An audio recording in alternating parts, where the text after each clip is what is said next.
Значи на трансформатора вече като го усилиш, нека старите машини да препускат.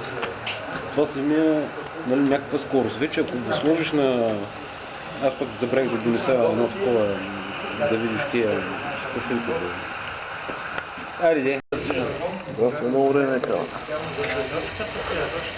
Това е твоята ли? Знаеш ли колко е разликата между тази роковската ли?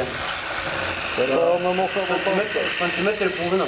А пък руската е по-къса с половин сантиметър от тая, дето я показах там, не знам дали ги видяхте. Аз пуснах сайтове на производители на фирми. Това ще ги видели. Да, не ме занимавам.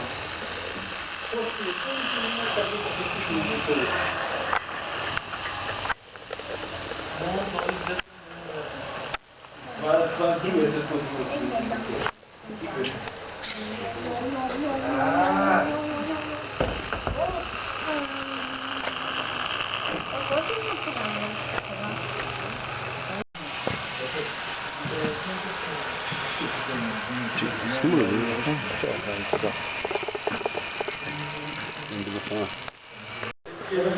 Пък как ги наредихме карго се от лево да е. Много еднакво ги напритаме. Въртали са вагоните на престъпник. Да, между другото, мора да се кажа. Винаги съм питал специалистите Миро, макар че вие само сте ги виждали. Трябва да има ток, бе. Ами, не, централата трябва да я пуснеш тук да не е на стоп. Сега вече трябва да има ток. И сега трябва да има. Махни вагоните бок. Трябва да тречи. Ще да реагират към това. Да.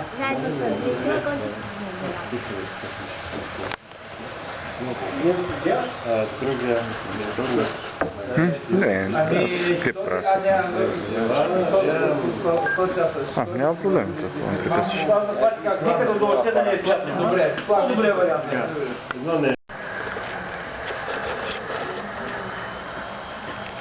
Това е мащаба. Пак се върни към старата любов. Нали знаеш, всичките мащаби ги обикаеш, пак се връщаш на края на старото.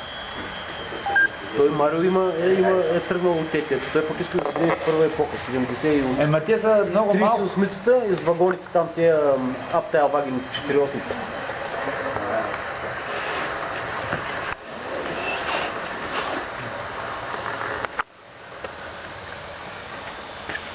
И ако беше с такива, с големи уши, направо човек да се...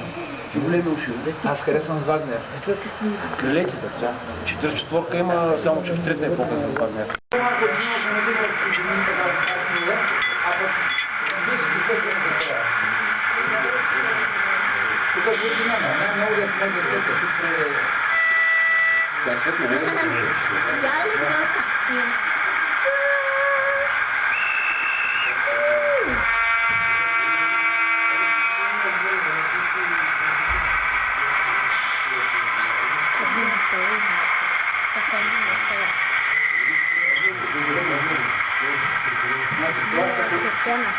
Значи като място вагоните по-малко тези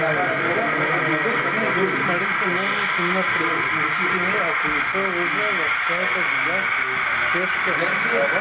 Ела да видиш, Това е нашата да подобно. Ти ги събираш цялата Друг модел. По-друг ли? Ама по-друг ще го събирам.